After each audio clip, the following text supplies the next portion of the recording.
I'm Mike Sanders, a 30-year-old office worker currently serving as an editor at a major publishing house. My days are filled with literary pursuits, thanks to my college major in literature. Life feels fulfilling in many ways, but there's one missing piece: a girlfriend. Unfortunately, my experience with dating women is virtually non-existent.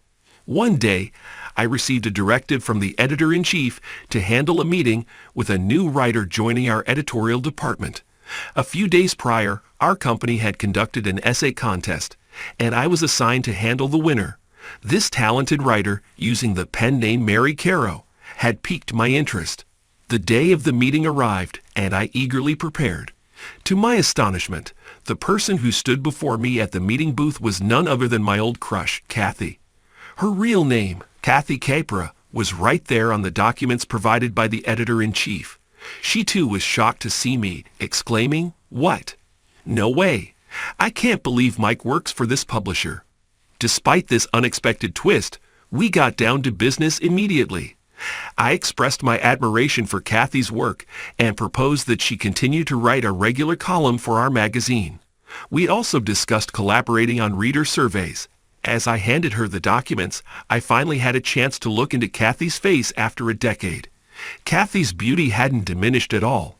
If anything, she was even more attractive than before. Despite being 2 years older than me, her fair, firm skin and shiny, black hair still radiated youthful vitality.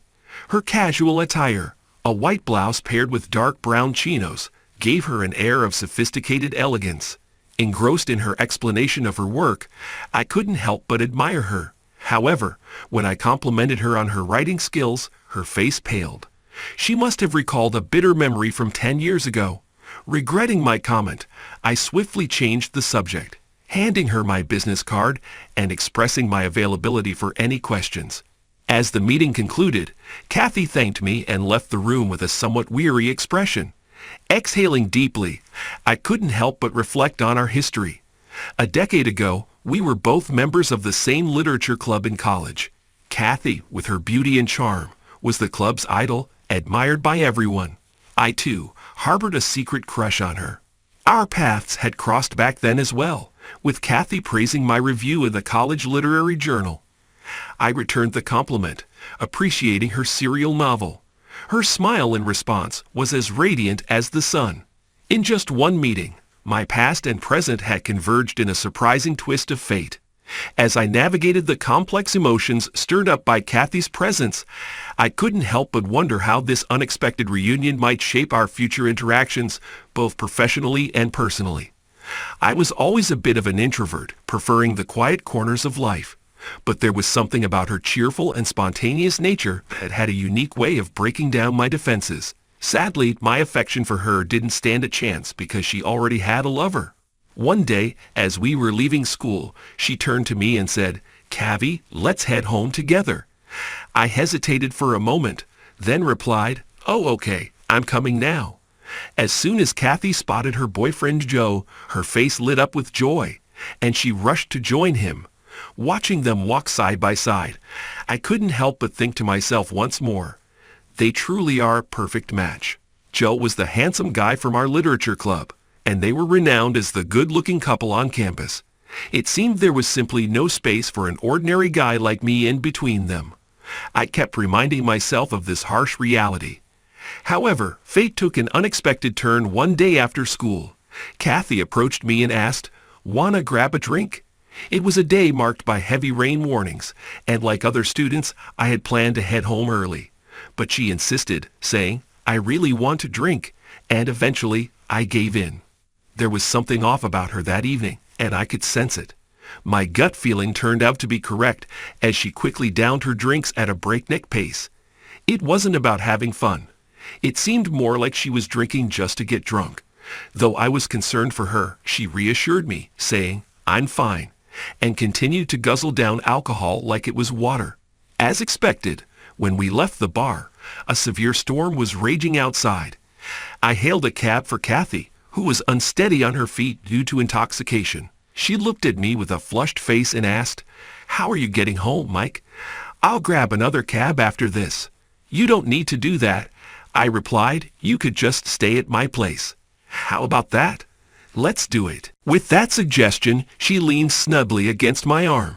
In that moment, my heart raced as if it was sounding a premature alarm. Temptation from the woman I admired. I wrestled with my thoughts but ultimately declined her offer. Caddy, if you surrender yourself to the momentum of intoxication, you'll surely regret it. Please take care of yourself, I told her. Kathy looked down without saying a word. Just then, the taxi arrived, and I immediately started running towards my apartment. Getting soaked in the rain didn't matter at that moment. I was confused by her sudden offer, and at the same time, I deeply despised myself for even considering it momentarily. To shake off these distracting thoughts, I ran fervently through the rain, thinking, Kathy, you have such a wonderful lover. Why would you invite someone like me? Several days later, when I showed up at the club, Kathy interacted with me as if nothing had happened. Despite that, given what had transpired, I couldn't shake off the lingering awkwardness. It was a cloud that hung over our interactions. As I was lost in my thoughts, the club president suddenly suggested, let's hang out at Mike's place for a change. My apartment was conveniently located right next to the university and had become a hub for everyone. As expected, Kathy was going to be there, so I headed towards my apartment with mixed emotions. Unaware of our inner turmoil, the other members were enjoying themselves and having a great time. Eventually, the gathering turned into a spontaneous sleepover, and we filled the room with mattresses.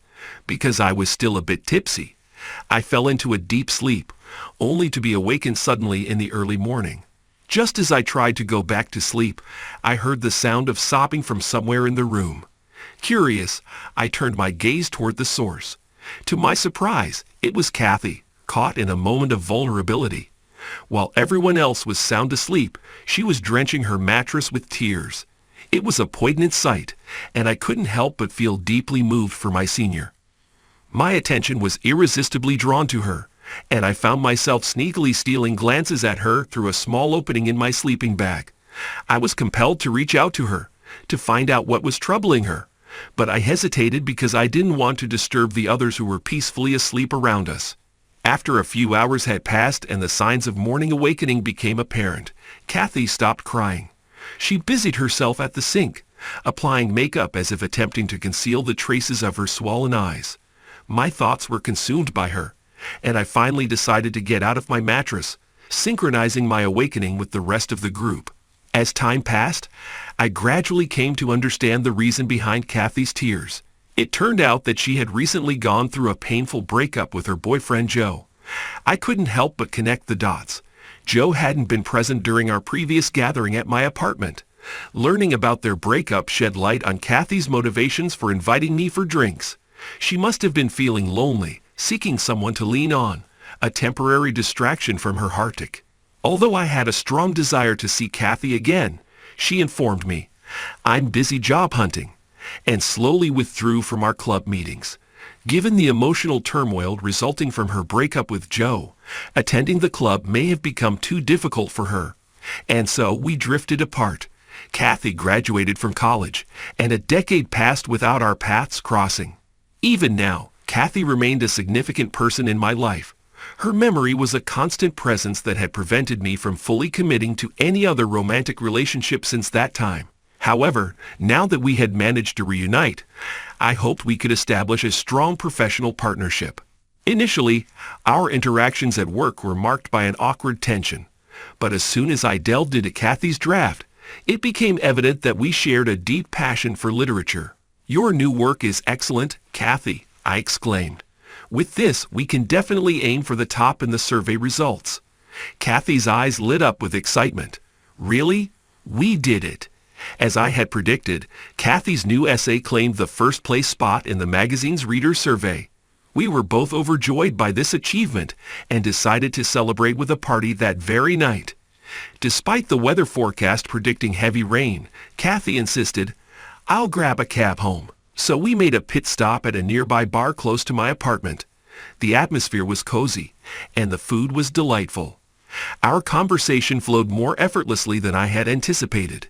It felt like we were finally building a strong working relationship. As we enjoyed our drinks and the pleasant ambience, Kathy's expression suddenly turned serious. "I've been meaning to apologize for a long time," she began. "I'm truly sorry for what happened 10 years ago. It was rude of me." Instantly, I realized what Kathy was referring to. The rainy night when I had declined her offer to stay at my place. "No, it's okay. Don't worry about it," I reassured her. "And besides, you had your own issues back then, right? You're talking about Joe." Kathy sighed and nodded. "Yes, he had a habit of cheating on me, but I was so deeply in love with him that I kept forgiving him each time. But when I found out he had brought another woman into our room, I couldn't bear it anymore and decided to break up with him." I was taken aback by this revelation.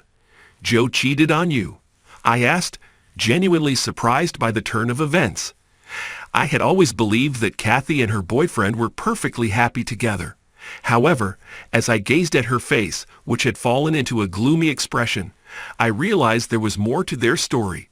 Her words filled the air with an unexpected revelation. "But that doesn't excuse what I did to you, Mike," Kathy said with sincerity. "But because you treated me kindly, I feel really safe now. Thank you, truly."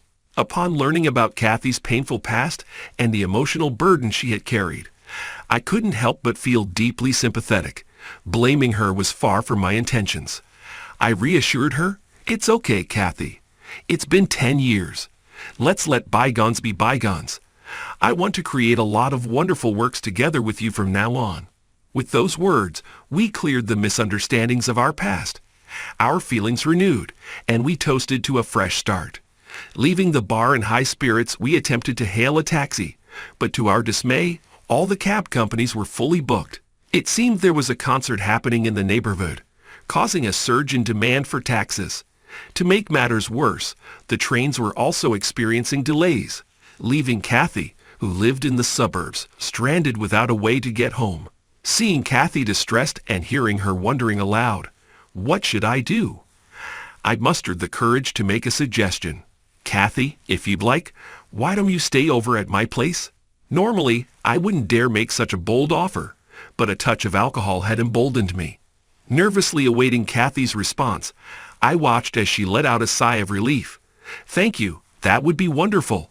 However, when we arrived at my apartment, we were faced with the reality of having only one bed. I offered the bed to Kathy, assuring her, "I'll sleep on the couch," and began heading towards the living room. To my utter surprise, Kathy suddenly hugged me from behind. I froze in place, shocked by her unexpected action. She spoke softly, "Don't go, Mike. We've finally come together, and I don't want to be apart from you anymore." Confused and bewildered, I stammered, "Kathy, what's going on?" Her declaration had taken me completely off guard. Then she continued, her voice filled with emotion. "There was one thing I couldn't tell you when we were drinking earlier. I've been in love with you since that rainy night." My mind went blank at Kathy's confession. I had never imagined that Kathy could have feelings for me. Before I could gather my thoughts, Kathy began to cry. At that moment, I felt a surge of anger towards Joe, the man who had hurt her so deeply. The fact that he had betrayed her numerous times filled me with an unforgiving resentment. I could never forgive him for causing Kathy so much pain. Kathy's voice trembled as she continued to speak. "I was at the end of my rope back then, betrayed by Joe, whom I loved. I didn't care about myself anymore, but you were there, telling me to take care of myself. I had always sacrificed myself for Joe, but your kindness meant the world to me. I realized I had been searching for someone like you all along." Listening to her heartfelt confession, my heart swelled with affection for her. Unable to contain my emotions, I faced Kathy and embraced her tightly. "Kathy, I like you too. I've never been able to forget you." Tears streamed down her face as she looked up at me, her eyes filled with joy. "Mike, I'm so happy." After confirming our feelings for each other, we decided to sleep together in the same bed. I couldn't help but reminisce about the time I had insisted on going home in the heavy rain, and I couldn't help but chuckle. Kathy joined in, saying, "We really haven't grown at all, have we?" With a smile, I responded, "Well, you were pretty drunk at that time. Are you sure you won't regret it? I can sleep on the couch if you want." Kathy shook her head vehemently. "No, I'll never regret it. After all, I truly love you." With that, she closed her eyes, and I said nothing more, gently stroking her hair as we drifted off to sleep together, finally united in our love for one another. With a deep desire to bring happiness to Kathy, I drifted off to sleep after that special night. It marked the beginning of our official relationship. In the days that followed, Kathy continued her writing journey with remarkable smoothness, eventually publishing a book of essays just 1 year after her debut. Kathy, a talented and beautiful female writer, began to gain popularity, and she even had the opportunity to host autograph sessions at various bookstores. As her loyal supporter, I accompanied her to these events, witnessing firsthand the growing number of fans who admired her work. One day, during an autograph session that was nearing its end, a familiar voice caught us both by surprise. It was Joe, Kathy's ex-boyfriend, standing right in front of us. Kathy's initial reaction was one of wariness, but then Joe did something unexpected. He bowed deeply, his head lowered in remorse. "Kathy, I truly regret how I hurt you back in college," Joe confessed. This sudden apology left both Kathy and me taken aback. You see, Joe had quite the reputation for his arrogance during his college years, known for never apologizing even when he was clearly in the wrong. This change in behavior was a shock. We listened in silence as Joe continued to speak, revealing a surprising turn of events in his life. "Kathy, I was genuinely impressed when I read your work. In fact, I've always admired writers and decided to quit my job to become a freelancer.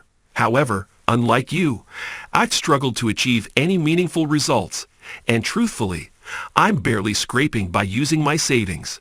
As we observed Joe, it was clear that he had undergone significant changes. Once known for his fashionable attire, he was now wearing a worn-out jacket and appeared visibly tired. Kathy, despite her initial wariness, seemed to feel sympathy for him. Back in college, I was so full of myself, believing that I had the talent to become a writer. But now, I feel like life is making me pay for my past arrogance, Joe confessed. "After reading your work, I couldn't just sit still. I had to come to this autograph session. I know an apology won't fix everything, but I want you to know how truly sorry I am, both as a person and as a writer. I genuinely respect you, Kathy." Joe's remorse was heartfelt and sincere. It was evident that he had grown as a person through the trials and tribulations of life. After a brief pause, Kathy finally spoke up. "Joe, please lift your head. Your apology has helped me find closure. What matters is not the past but the future. I look forward to reading your work in the future, so please keep working hard."